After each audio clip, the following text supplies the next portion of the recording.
And speaking about team, I'm very pleased to work with a group of persons here in Canada, representatives of agencies of the government of Jamaica. And I think we are rather unique in having so many of these agencies in one place and working so well. And today, I just want to acknowledge, as we move to hear it from Robert, who is the regional director for JAMPRO, I want to also acknowledge the presence of, well, I mentioned Nadine before, representing the Consul General and in her own right, and Philip Rose, who is the director, regional director for the Jamaica Tourist Board, a member of the team, and sometimes we tend to overlook our team because, as you've seen, they're very much a part of us. They do the technical work and they fill in the gaps and they do everything here. But what has been important is that whenever there's an activity, especially when it involves any of our ministers and indeed our Prime Minister coming from Jamaica, all of us work together and we consider that each project is our collective project. I'm going to move now to asking Robert to do a presentation for us. Trade and investment takes pride of place at this year's Diaspora conference, and he has been doing quite a bit of work. In fact, only 2 weeks ago, was it, Robert? He was in Vancouver. He's been traveling the country slowly. He also has responsibility for the United States, and so he's going to be sharing with us this important aspect of trade and investment, and in particular as it affects the Jamaican diaspora. Thank you, Robert. High Commissioner of Jamaica to Canada, Senator Don Meredith, ladies and gentlemen, all of the protocols observed. Good morning, or good afternoon. Before I go into my presentation, I want to welcome some of our key stakeholders in this initiative, right, who are here with us. And they're seated on my right. I want to start with Mrs. Denise Sinclair from Victoria Neutral, and then Gary Sinclair from Grace. Sorry, Gary McFarlane. That togetherness. I have to watch that togetherness, Gary. Gary McFarlane, and also Mrs. Nicole Aikman and Gerald Johnson as well from Jamaica National, right? And behind her, I want to recognize my colleague Nada McKenzie. I want to recognize special invited guests, Tony Gardner, who is from FTI International, and I also want to recognize the presence of Eleanor Walsh, who is one of our new diaspora investors, and I think that does it in terms of the persons I wanted to recognize. We want to go into highlighting JAMPRO's role in the Diaspora Conference this year, and to share with you some of the activities that we have been undertaking and what we have in mind. Now, I have 5 minutes to go. We're primarily involved in rebranding of the conference, which is part of our partnership with the Ministry of Foreign Affairs and all our stakeholders. I also want to recognize the presence of Appleton. Now Appleton representatives are unable to join us, and they asked me to offer their apologies as one of our key stakeholders, and also one of our top investors, Semcorp, or cement plant. They were unable to be with us as well. So in terms of outline, we're going to go quickly through the marketing goals, direct marketing and media initiatives, key stakeholders, what we've been doing in trade and investment, and also our interest in Canada, and then we're going to summarize our role. Now, our marketing goals are, we have been trying to, of course, attract a certain number of persons to the conference, right? And we have been doing this through our networking activity and our promotion activities in the marketplace. We have been, of course, we intend to deliver a memorable conference, and Minister, this actually follows some of our work in doing a Prime Ministerial conference before in Montego Bay. And of course, we want to improve our brand appeal and the optics, right? We expect to have at least 50 business owners as part of the initiative, and also to attract adequate sponsorship. Now, we have actually done a lot of that already, right? In terms of the direct marketing initiatives, there are the launches that Minister spoke to. There are the process of official invitations, a process of snail mail, social media, e-blast, and other activities to bring persons out. We also, in terms of the media marketing campaign, we have partnerships with the Gleaner in different markets, other major newspapers, co-branding efforts such as the work with our stakeholders represented here, and strategic partnerships. So the effort is indeed an effort in which we all have a stake. There are the financial houses that are involved, They are special partners, they are key media, food and beverage distributors, government and real estate developers. And I must also pause to recognize another one of our invited guests, Margaret Rain, one of our top facilitators who has joined us as well. So what have we been doing in trade investment? Well, we re-established our presence in Canada in February of 2010. We built a network. We have been undertaking outward missions. We've collaborated on a major Prime Minister's event, which was in October. And of course, this was with the assistance and direction of our High Commissioner. And we've built a project portfolio, Minister, that now stands at over $1 billion. And in fact, some of the persons including that portfolio actually here in person. Projects have been established in Jamaica, such as TELUS, which started in December of 2012, has employed 200 persons already. And we're seeing increased activity over the last 6 months. With every month we have investors visiting Jamaica. In fact, there are 2 going this week. And we are very optimistic, Minister, that with this increased level of activity, Jamaica will reap the benefits from this activity. So we've widened our penetration. When we looked at the market in Canada, we recognize that there are 4 top provinces for us to be involved in. Of course, Ontario, where we are, Quebec, of course, and also British Columbia, and fourthly is Alberta. We've been active in all the provinces except for Alberta, which we're looking at in the coming year. Our media outreach in Western Canada has improved. And in fact, as High Commissioner alluded, we recently had a joint activity in Vancouver. And out of that activity, I'm pleased to report, Minister, that we have investors going to Jamaica this week to set up a new manufacturing plant using cutting-edge technology. And in fact, we have another investor who is from Diaspora who is going on as well. So we have both mainstream and Diaspora going down in the same week, and I think that's a good accomplishment for us in terms of the frequency of these visits. And so we're seeing inward missions using connectors. That's one of the tools we've been using effectively. And in fact, I want to recognize the presence of 2 of those connectors here. One is Tony Gardner, and also I recognize new Senator Meredith as one of those connectors. What we're seeing is that the project value using these connectors for persons of influence who have networks involving some of the top companies in Canada have allowed us to attain project values up to $400 million. Now, we still have a lot of work to do to realize the projects.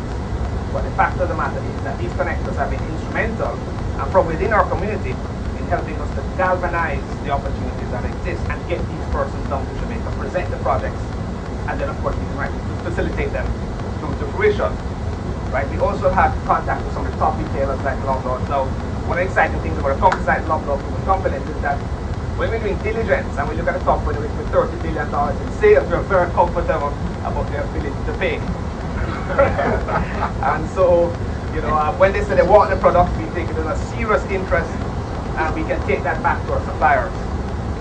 The point though is that we've actually been able to break through to the largest retailers in Canada, and in fact we're actually following the footsteps of some of our top brands already established here. Right? What we're seeking to do is to widen the portfolio of products from Jamaica that are sold in the large retailers.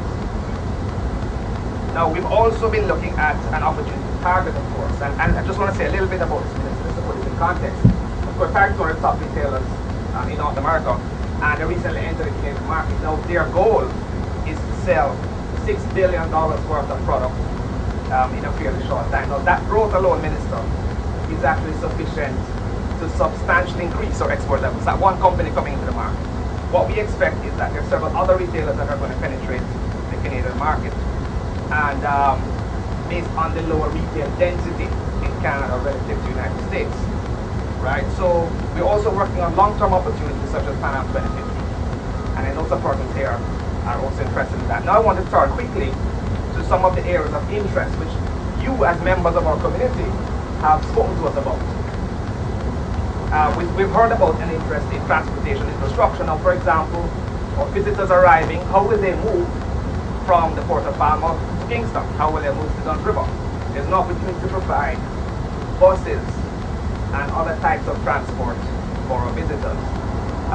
Much has been said about tourism. I just want to say there's additional interest in boutique hotels, in wellness facilities, attractions. We're trying to diversify the amount of attractions that we have in Jamaica.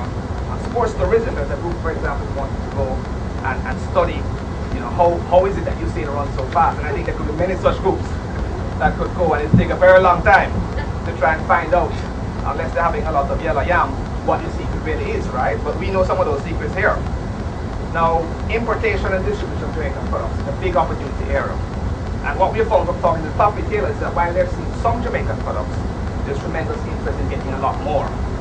And so one of the quotes we do very often, Minister, when we're speaking to our community, we try and find out how many persons actually own land in Jamaica. And invariably, in every grouping that we address, there are persons who own significant amount of land. And so the productive assets minister are within the community.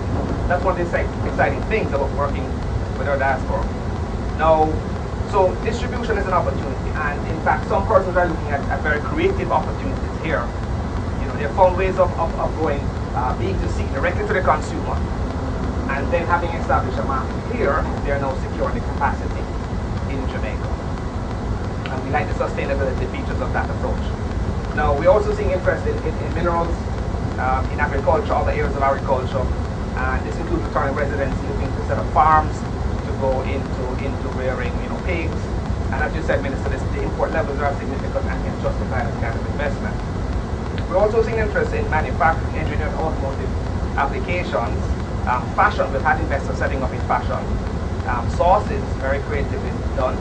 And energy infrastructure, which I want to spend a little bit of time on, because, Minister, the Canadian market is one of the markets in which we have actually found unique technology that if we can deploy it in Jamaica, one of the impacts would be, for example, a lower electricity bill for every single Jamaican and every single company in Jamaica. That was one of the missions we led a few weeks ago, and of course Tony Gardner from that group is here with us. In the creative industries, there are opportunities as well, for film, for fashion, and of course for music. And we continually have dialogue with some of those investors. My colleague Nadia has been active with several of them who've gone to Jamaica. And also, Minister, healthcare is one of those very interesting opportunities within our community. We have so many well-trained doctors and nurses of Jamaican origin who have set up their businesses here in North America. And some of them are looking to go back now and to say, well, if many persons are going to be retiring, how can we prepare for that group of retirees coming home?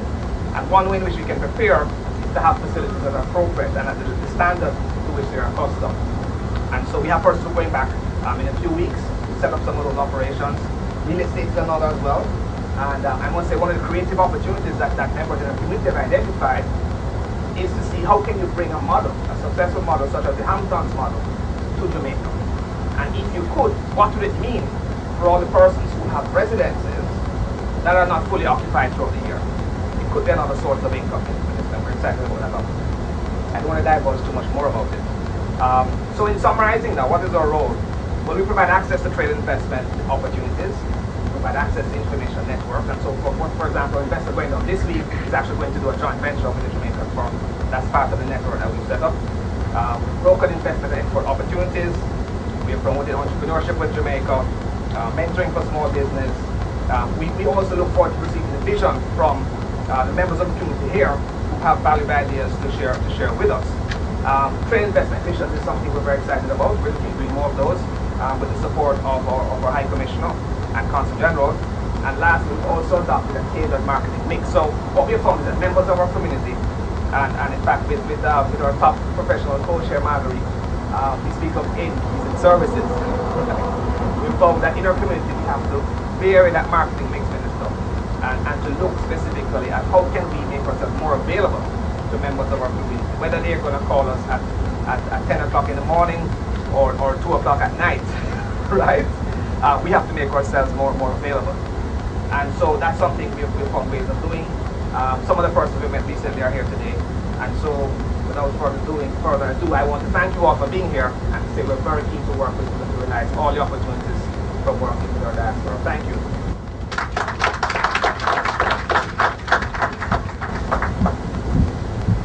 I'd like to share with you that Robert makes it so much easier for me and for those of us who represent the government of Jamaica to do our work, because he's always at the cutting edge of information about what can be done in relation to promoting trade and investment with Jamaica.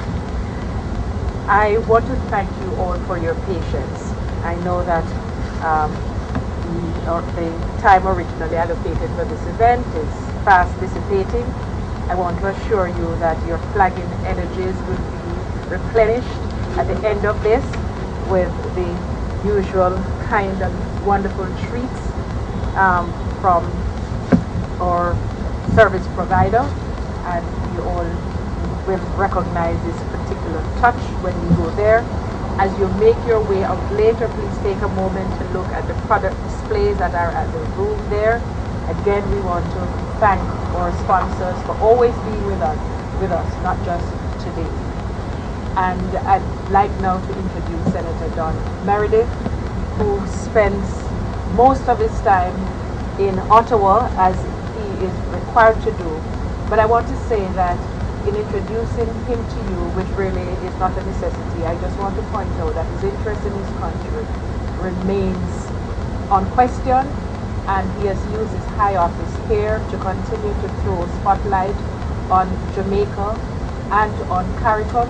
He currently serves as the chair of the Canada-CARICOM Parliamentary Friendship Group, a group which went into stagnancy, and he reactivated it in December, and it was launched on the 19th of March. Thank you, Senator. I also would like to mention that last year, during one of his multiple visits to Jamaica, he took a team of 18 persons, politicians and business persons. Again, he continues to work with us in overt ways and and in covert ways, because some things you must necessarily keep within, among yourselves until they come to fruition. Thank you, Senator, for your work, and we are very happy that you're here, and I invite you to address us.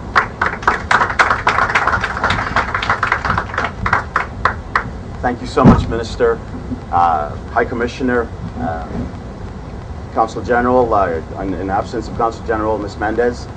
Thank you, distinguished guests, ladies and gentlemen, Dr. Curlin, Ms. Steele. I said to her as I walked in, I said, Valerie, you're still standing. She says, well, I'm Steele. Also, Marion Chambers as well, and other distinguished guests. We want to thank you for being here this afternoon on this wonderful launch of what is going to be an awesome conference for Jamaica. As the Minister has, I won't even go over what he has said already, but I concur with everything. We've had our discussions with respect to, this is the time for Jamaica. This is the time for us to seize this moment for the benefit of our youth. As you know, I've always said this. Our youth are not only 20% of our Canadian population, but they're 100% of our future. And whatever that means as well for our Jamaican youth, we've got to seize these moments. We've got to take these opportunities and turn them into jobs. Let's create jobs for our young people. So they're not finding, I'm going to be a little preacher this afternoon, but forgive me, it's inside of me, to be able to say that we need to begin to not just talk. We sometimes, and I'm going to be blunt and I'm going to be straight, High Commissioner, you can flog me after, I've got a big back. Clearly, it's about us ensuring that we take these opportunities and we seize them for the benefit of Jamaicans. In the area of energy, as Robert has indicated, as a Canadian Senator, I've been promoting energy. Jamaicans who are being, for lack of a better word, just taken advantage of where the prices are concerned, because again, of the resources that are not there. And the energy producer has to charge the prices to make a profit. But I believe that we have an opportunity to begin to engage with Canadian firms. And this is what I've been doing. I've been promoting energy. I've just came back from Africa with Minister Ed Fast. 30 Canadian firms attended with us. I want those 30 firms to be at this conference. They'll be getting a personal invite from me because I believe in Jamaica. I believe in what can be done for our country. Ladies and gentlemen, it is time for us not to just again sit by and say, well, give up on Jamaica. It is time for us to seize those opportunities. And Minister, I concur with you in that, yes, we have hit some roadblocks in the past. And I know of personal investors who have hit roadblocks in doing business in Jamaica. But I was delighted to speak with the Prime Minister when she was here in October, and we helped to facilitate that visit with the Right Honorable Stephen Harper. She's committed to reducing red tape, to ensure that businesses who want to do business in Jamaica gets the sort of concessions that are needed to ensure that they're successful. I think it is high time that we again show the brand Jamaica that the world has come to receive.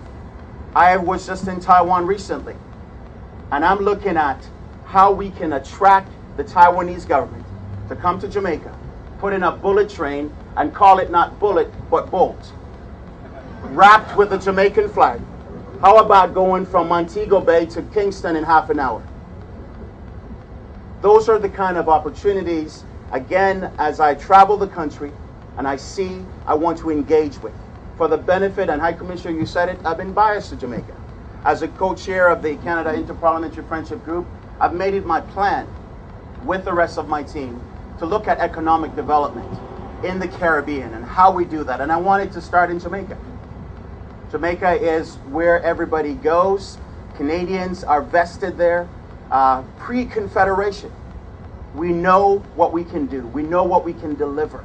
And so I challenge you all today, not just to come to this conference and sit back, but engage with your network.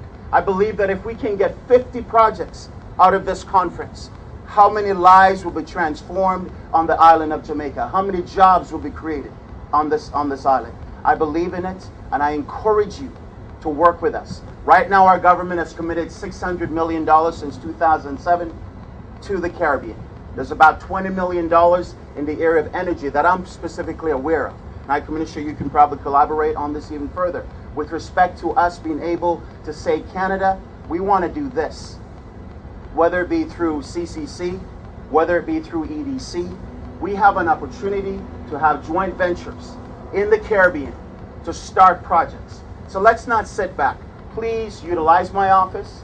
Allow me to be able to open some doors for you where our government is concerned. Our government has got a vested interest in Jamaica given the 50 years of relationships that we've had with Jamaica and prior to that in terms of our bilaterals. But clearly we need to move forward, ladies and gentlemen, and I'm a little serious about it. I applaud what PACE is doing with respect to education. I applaud what the Food for the Poor is doing with respect to 50 schools that they want to see built. And Minister, I'm delighted. I've got some firms that are interested in building. If you will rent it from us, we will build it. So because again, we need to make sure that we've set up the infrastructure ready for those who can take advantage of it. So again, thank you for having me come here this afternoon. Thank you for listening. But again, folks, it's about action. It's not just about a conference and that's it, but it's about the results that will come after this conference. Thank you. God bless you and God bless Jamaica.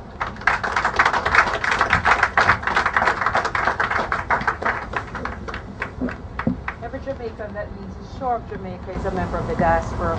And in Canada, the Diaspora Canada, the Jamaica Diaspora Canada Foundation is headed by Mrs. Valerie Steele, who has been at the forefront of this organization, taking it through its various waxes and waves, and has remained resilient despite the challenges, and is about to again lead another delegation from Canada to Montego Bay. Mrs. Steele, we're very happy to hear from you. Thank you.